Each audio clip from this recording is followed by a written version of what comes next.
রকম অর্থের অপচয় না করে বা মিনার মুরাল তৈরি করে বিভিন্ন রাস্তার মাঝে ইত্যাদি, আমার মনে হয় এটা শোভনীয় হবে না। ছাত্রদের হাতে ক্ষমতা কিংবা ছাত্রদের মাধ্যমেই নতুন বাংলাদেশ গঠিত হয়েছে। তো এখন তাদের ক্ষমতার জন্যই গণজুলাইয়ের মিনার তৈরি হচ্ছে। তো পরবর্তী কোনো দল এসে যে এটা ভাঙবে না তার তো কোনো নিশ্চয়তা নাই। আমাদের যে জুলাইয়ের যে স্পিরিট সেটাকে ধরে রাখার জন্য আমিও মনে করি একজন সাধারণ নাগরিক হিসাবে স্থাপিত করা উচিত। বিগত সরকার যে তার আচরণ করছে তার তো ফল পাইছে। এখন যদি সামনের দিকে তারা যারা মনে করেন ভালো কাজ করে তারাই ভালো ইয়ে করবে। এখন বর্তমানে যেটা নিয়ে সেটা ভালোই মনে করতেছে। এটা ভাস্কর্য করছিল জুলাই আন্দোলনে ছাত্ররা এটারে ব্যাংকে আবার নতুন করে এটা কিছু করতে হবে। এবার পুরোপুরি নির্মূল করে ফেলা হলো বিজয় সরণিতে অবস্থিত মৃত্যুঞ্জয় প্রাঙ্গণটি। আপনারা নিশ্চয়ই অবগত আছেন, গত 5 আগস্ট শেখ হাসিনা সরকারের পতনের হওয়ার পর যে শেখ মুজিবুর রহমানের উঁচু ভাস্কর্যটি এখানে ছিল সেটি একেবারে সাধারণ ছাত্র জনতা রাগান্বিত হয়ে সেটি ভেঙে ফেলে। তারপর থেকে আমরা আপনাদেরকে জানিয়ে রাখতে চাই যে শেখ মুজিবুর রহমানের ভাস্কর্য সম্বলিত মুরাল সম্বলিত 7টি দেয়াল এখানে নির্মাণ করা ছিল, যেখানে মুক্তিযুদ্ধ এবং ভাষা আন্দোলনের কিছু স্মৃতি বিজড়িত লেখা এবং ছবি এখানে লিপিবদ্ধ ছিল সেই দেয়ালগুলোতে। তবে এখন একেবারে পুরোপুরি সেই দেয়ালগুলো ভেঙে ফেলা হয়েছে সিটি কর্পোরেশনের পক্ষ থেকে। কিছুদিন আগে বাংলা একাডেমির মহাপরিচালক এবং তারা অর্থাৎ কয়েকজন মিলে একটি প্রেস ব্রিফিংয়ের মাধ্যমে তারা জানিয়েছেন যে এখানে মূলত জুলাই আগস্টের স্মৃতিচারণ করে মূলত একটি গণমিনার তৈরি করা হবে। তবে এই 7টি দেয়াল ভাঙ্গার পর সোশ্যাল মিডিয়াতে ব্যাপক আলোচনা সমালোচনার জন্ম দেয় একটি পক্ষ। তারা বলছেন যে মুক্তিযুদ্ধ এবং ভাষা আন্দোলনের উপর আঘাত আনা হয়েছে এই মুরালগুলো ভেঙে ফেলার মাধ্যমে। আবার আরেকটি পক্ষ বলছেন যে শেখ মুজিবুর রহমানের ভাস্কর্য ভেঙে ফেলা হয়েছে, তারপর আর 7টি মুরালের কিন্তু কোনো এখানে প্রয়োজন মনে করছে না, যার কারণে একেবারে সব কিছু এখন ভেঙে নতুন করে মিনার নির্মাণ করা হবে। তবে সাধারণ মানুষ কি বলছেন এই মুরাল এবং এই মৃত্যুঞ্জয় প্রাঙ্গণ ভেঙে ফেলার পর সেটি আপনাদেরকে আজ দেখানোর চেষ্টা করব।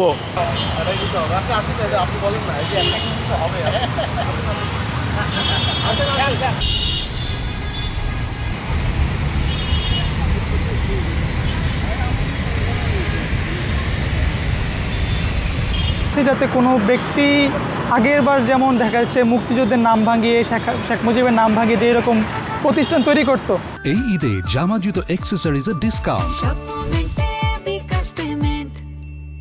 ওই রকমভাবে যেন জুলাই অভ্যুত্থানের এই নেতাদেরকে নিয়ে যারা শহীদ হয়েছে তাদেরকে নিয়েও এরকম স্তম্ভ যদি তৈরি করা হয় সেটা অনেকটা আমরা দেখা যাচ্ছে আগের মতোই অনুসরণ করতেছি। আর দ্বিতীয়ত কথা হচ্ছে বিজয় সরণির মতো একটা ব্যস্ত জায়গায় দেখা যাচ্ছে এই যে মুরালটা যেটা আগে ছিল প্রচুর পরিমাণ ট্রাফিকের সৃষ্টি করতো, যেহেতু এটা অনেক বড় জায়গা একটা কাভার করতেছে, স্পেস নষ্ট করতেছে। তো সেই তুলনায় যদি পুনরায় একই রকমই মিনার বা মুরাল স্মৃতিচারণ যাই করতে চান তাহলে দেখা যাবে ঠিক একই ঘটনার আমরা পুনরাবৃত্তি করতেছি। তাই আমার যেটা মনে হয় যারা শহীদ হয়েছে তাদেরকে অবশ্যই অবদান অনস্বীকার্য তাদের অবদান, এবং সেটা আমাদের স্মৃতিতে থাকা উচিত, হৃদয়ে থাকা উচিত। বরং কি এরকম অর্থের অপচয় না করে বা মিনার মুরাল তৈরি করে বিভিন্ন রাস্তার মাঝে ইত্যাদি, আমার মনে হয় এটা শোভনীয় হবে না। মুক্তিযুদ্ধের সাথে বিট্রের কথা বলতে গেলে মুক্তিযুদ্ধের এখানে যেটা ছিল আগে শেখ মুজিবুর রহমানের, তো শেখ মুজিবুর রহমান ছাড়াও তো মুক্তিযুদ্ধের অনেক অবিসাংবাদিক নেতা ছিল, হ্যাঁ, তো তাদের তো এতটা আমরা ইতিহাস জানতে পারি না, দেখতে পারি না।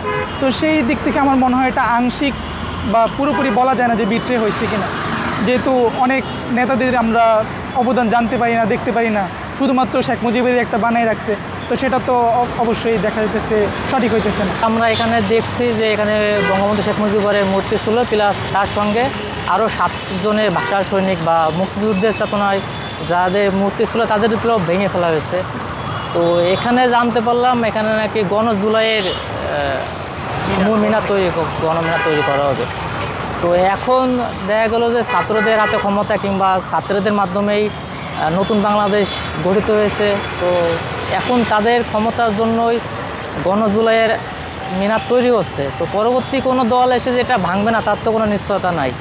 তো এটা তো আমাদের দেশের সম্পদ বা দেশের মানুষের টাকা দিয়ে তৈরি হচ্ছে, এটা আপনি আমার ব্যক্তিগত টাকায় তৈরি হচ্ছে না। তো এটা দেশের ক্ষতি, কিংবা আমরা যখন ক্ষমতায় আসবো আমার মতো করে তৈরি করব, আর প্রতিপক্ষ যখন ক্ষমতায় আসবে প্রতিপক্ষ তার মতো করে তৈরি করবে, এটা আসলে অবাঞ্ছিত বা খারাপ কিছু বলা যায় বা ক্ষমতার অবৈধ ব্যবহার বলা যায়। এখানে যে আগে যে মডেলটা ছিল, হ্যাঁ, সেটা আমরা বাংলাদেশের মধ্যে যে কটা জায়গায় এসে মুজিবের মডেলগুলো ছিল, আসলে এটা এক ধরনের অপচয় বলে সাধারণ জনগণ আখ্যায়িত করেছে। কিন্তু এখন আমরা জুলাই আগস্টের পরবর্তী যে সময়টা, সেখানে হচ্ছে এখানে যেহেতু একটা স্মৃতিস্তম্ভ ছিল, বাঙালির যে ঐতিহ্য বা হচ্ছে আমাদের যে জুলাইয়ের যে স্পিরিট, সেটাকে ধরে রাখার জন্য আমিও মনে করি একজন সাধারণ নাগরিক হিসাবে স্থাপিত করা উচিত। ঠিক আছে, পরবর্তীতে প্রেক্ষাপট ভিন্ন হলে সেটাও হতে পারে, যেহেতু আমাদের বাংলাদেশের এটা হচ্ছে একটা সিস্টেম। বর্তমান যে প্রেক্ষাপট, বাংলাদেশের যে রাজনৈতিক প্রেক্ষাপটগুলো আমরা দেখছি, আসলে এটা সাংস্কৃতিক হতে পারে, এটা আসলে স্বাভাবিক, অস্বাভাবিক কোনো বিষয় না, এটা হচ্ছে স্বাভাবিক। ভালো কাজ যে করবে তার ভালো ফল আসবেই, বুঝছেন।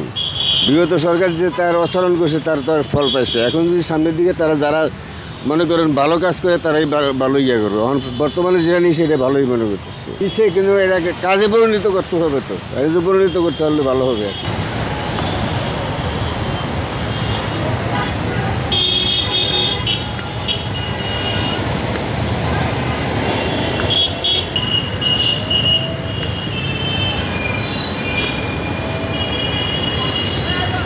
গতকাল শুক্রবার ফজরের নামাজের পর থেকেই নাকি যে 7টি মুরাল এই মৃত্যুঞ্জয়ী প্রাঙ্গণে অবশিষ্ট অংশ হিসেবে ছিল, সেটিকে গতকাল ভোর থেকেই এই বুলডোজার অর্থাৎ এই যে ক্রেনটি আছে সেটির মাধ্যমে সেটি একেবারে নির্মূল করে ফেলা হয়। এখানে যারা স্থানীয় জনগণ আছেন কিংবা যারা সিকিউরিটি কিংবা নাইট গার্ডের দায়িত্ব পালন করেন, তাদের কাছ থেকে মূলত জানতে পারি আমরা।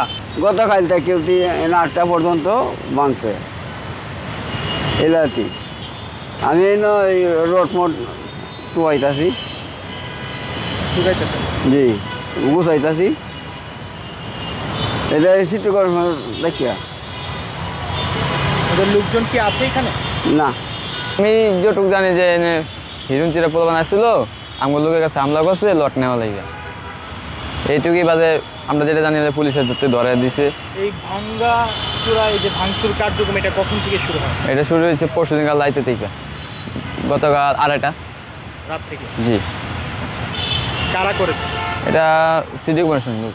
আজকে চাকরি করি, কালকে সকাল ভোরে দিকে ডাইনা লাগাইয়া 4টা দেওয়াল ভাঙানো, এই পর্যন্ত চলতেছে কালকের থেকে আজকে পর্যন্ত। কালকে ফজরে আজানের পরের থেকে। কতক্ষণ সময় নিয়েছে ভাঙা? আজকে সারাদিনে ভাঙ্গা শেষ করলো পুরোপুরি।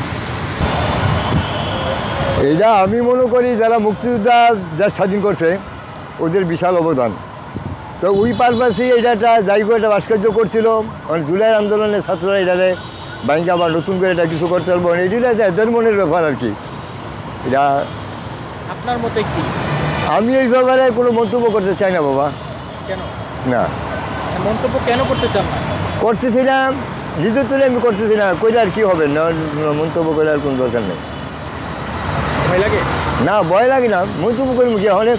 এরা যখন যেহেতু আন্দোলন করছে, আন্দোলন করে সরকারকে পতন করছে, মানে জুলাই যারা শহীদ হয়েছে বা যারা আহত হয়েছে ওই পারপাসে করতে চায়। গণমিনার হবে, এখানে গণমিনার তৈরি করা হবে। গণমিনার বলতে মানে জুলাই আগস্টে যারা শহীদ হয়েছে মানে এইটা হলো এদের ব্যাপার আর কি। তবে 71-এ যারা যুদ্ধ করে দেশ স্বাধীন করছে ওরা ওদের একটা বিশাল অবদান আছে, মানে এই রাজাতকালের পারপাসে এরা আরেকটা করতেছে, এটা এদের মনের ব্যাপার। কিন্তু এই ব্যাপারে আমার আর কোনো মন্তব্য নেই বাবা।